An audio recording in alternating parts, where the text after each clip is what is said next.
ഇന്നൊരു കേരള സ്റ്റൈൽ ചേമ്പ് കറിയാണ്. ചേമ്പ് കറി എന്ന് ഓർക്കുമ്പോൾ തന്നെ എല്ലാവർക്കും അയ്യോ ചേമ്പോ എന്ന് ആരും വിചാരിക്കേണ്ട. ഇത് നല്ല സൂപ്പർ ചേമ്പ് കറിയാണ്. ചേമ്പ് കറിയും മുട്ട പൊരിച്ചതും മുളക് അതായത് നമ്മുടെ ചെറുള്ളിയും വറ്റൽമുളകും ഇടിച്ച് മുളകുണ്ടാക്കും, അതും കൂട്ടി ഒരു സൂപ്പർ കോമ്പിനേഷനാണ്. എല്ലാവരും ഒന്ന് കഴിച്ചു നോക്കണേ. ഇപ്പോൾ ചേമ്പ് കറി എങ്ങനെയാണ് ഉണ്ടാക്കാം എന്ന് നമുക്ക് നോക്കാം.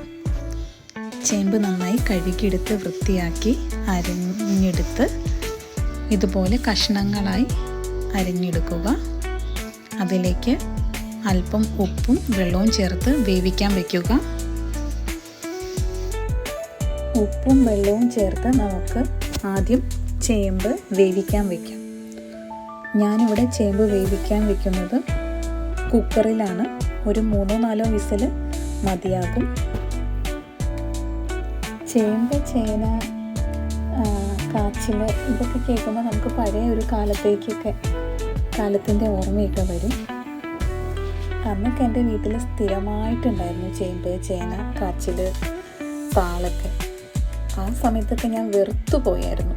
പക്ഷേ ഇപ്പം കിട്ടാൻ പോലും ഇല്ല. ചേമ്പ് വെന്ത് കഴിയുമ്പോഴത്തേക്കും നമുക്ക് കാന്താരിയും മഞ്ഞൾപ്പൊടിയും അരച്ച് ചേർക്കണം. ഒന്നെങ്കിൽ ഇടിക്കല്ലിൽ ഇടിച്ച് ചേർത്താൽ മതി, അല്ലെങ്കിൽ മിക്സിയിൽ അരച്ച് ചേർത്താൽ മതി.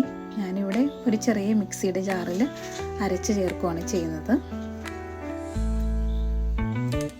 ചേമ്പ് നന്നായി വെന്ത ശേഷം വേണം ഈ കാന്താരി മുളകും മഞ്ഞൾപ്പൊടിയും ചേർക്കാൻ.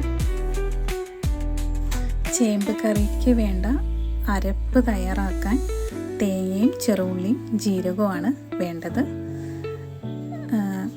തേങ്ങയൊക്കെ വേഗം തന്നെ ചിരകി എടുക്കുകയാണെങ്കിൽ അരപ്പൊക്കെ മിക്സിയൊക്കെ ഉള്ളതുകൊണ്ട് ഷടപടേന്ന് തീരും. ചേമ്പ് വെന്ത് കിട്ടിയാൽ മതി.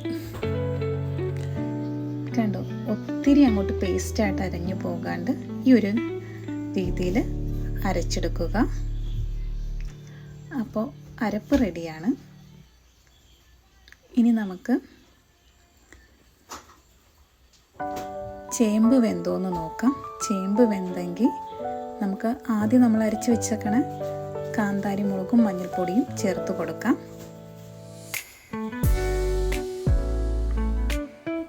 ചേമ്പ് നന്നായി വെന്തിട്ടുണ്ട്. ഇതിലേക്ക് നമ്മൾ കാന്താരിയും മഞ്ഞൾപ്പൊടിയും അരച്ച് വെച്ചിരിക്കുന്നത് മിക്സ് ചെയ്യുകയാണ്.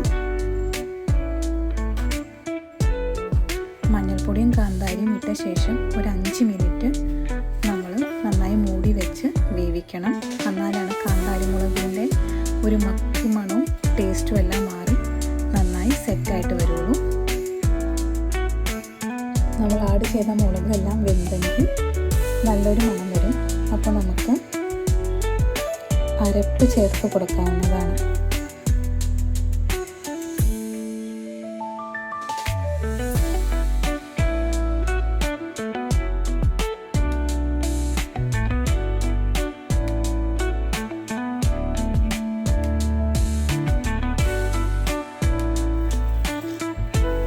അരപ്പ് ചേർത്ത് കൊടുത്ത ശേഷം അധികം ഇട്ട് തിളപ്പിക്കാണ്ട് ഗ്യാസ് ഓഫ് ചെയ്യണം.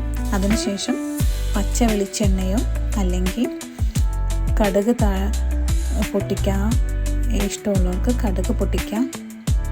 നിങ്ങളുടെ ഇഷ്ടം അനുസരിച്ച് ചെയ്യാവുന്നതാണ്. ഞാനിവിടെ കടുക് പൊട്ടിക്കുകയാണ് ചെയ്യുന്നത്. പച്ച വെളിച്ചെണ്ണ ഒഴിച്ച് മൂടി വെച്ചാലും നല്ല ടേസ്റ്റ് തന്നെയായിരിക്കും.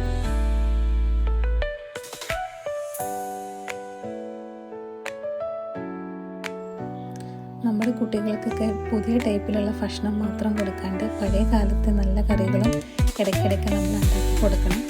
എല്ലാ സാധനത്തിൻ്റെയും ടേസ്റ്റ് അവരും അറിഞ്ഞു വളരണം. നമ്മുടെ കുട്ടികൾ അത് അവരുടെ കുട്ടികൾക്ക് കൈമാറി എന്നും നമ്മുടെ കേരളത്തിൻ്റെ പഴയ ഒരു ടേസ്റ്റ് നിലനിൽക്കാൻ ഇതെപ്പോഴും നല്ലതാണ്. അപ്പോൾ വീണ്ടും നല്ലൊരു വീഡിയോ ആയിട്ട് വരാം.